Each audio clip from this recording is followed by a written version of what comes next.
Now to the Trump presidency, and it's been a week focused on the Harvey flooding disaster, and that means lawmakers in Congress will have some work to do when they return from August recess. That's an understatement. CBS News White House and senior foreign affairs correspondent Margaret Brennan filling in for John Dickerson on Face the Nation this week, and she joins us live from D.C. Good to see you, Margaret. Thanks very much for joining us. And let's talk about the president who is going back to the storm-ravaged states tomorrow with the First Lady. We know that he has been very focused on the relief efforts.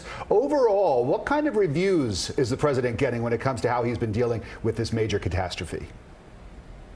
Well, in many ways, tomorrow the president will be able to get a do-over to answer those critics who said, oh, well, he didn't meet with victims and he never actually saw firsthand any flooding. He certainly will tomorrow because he's headed into really the eye of the disaster, landing in Houston, and will be getting briefed on what is still in many ways a rescue effort, but moving into recovery as well. And that's important because tonight his White House will send a letter up to Capitol Hill asking for about $6 billion in emergency funding to try to help out that area. So all U.S. taxpayers are going to have to pitch in to help out to come back from this disaster in Houston. But when it comes to what's happening on the ground on Face the Nation on Sunday, we will be hearing from Houston's mayor to talk about what his grade would be for the president in terms of are they getting the resources they need. So far, it sounds like they are. But ultimately, what will be the long-term financial impact? And will Congress ultimately deliver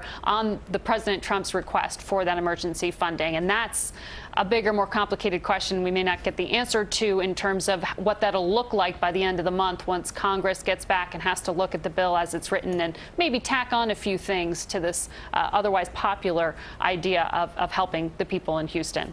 And Margaret, shifting topics a little bit now, the Russia investigation making its way back into the headlines today with news of the draft letter the president wrote before he fired James Comey. That letter now being looked at as part of the special counsel investigation. How significant is this? Well, it's yet another development in what is going to be a continuing saga here as reporters and investigators piece together the president's thinking right before he fired the former FBI director Jim Comey. What we know from CBS News' own reporting from our Major Garrett, who has talked to a number of people involved, saying that this was a document about 4 pages in length put together by the president and his chief speechwriter over a weekend in New Jersey at the president's home at Bedminster, where he was just so deeply frustrated by the testimony that the former FBI director gave, had a lot of thoughts about ultimately what would lead him to fire him. So the fact that this memo exists simply underscores what we ended up already knowing through reporting, which was that this wasn't the idea entirely of the Justice Department to get rid of the FBI director. It was also a deep source of frustration for the president. We love John, but we're happy to talk to you today. Margaret Brennan, thanks so much. And Margaret is in for John this Sunday on Face the Nation. Catch it at 10:30, only right here on CBS 4.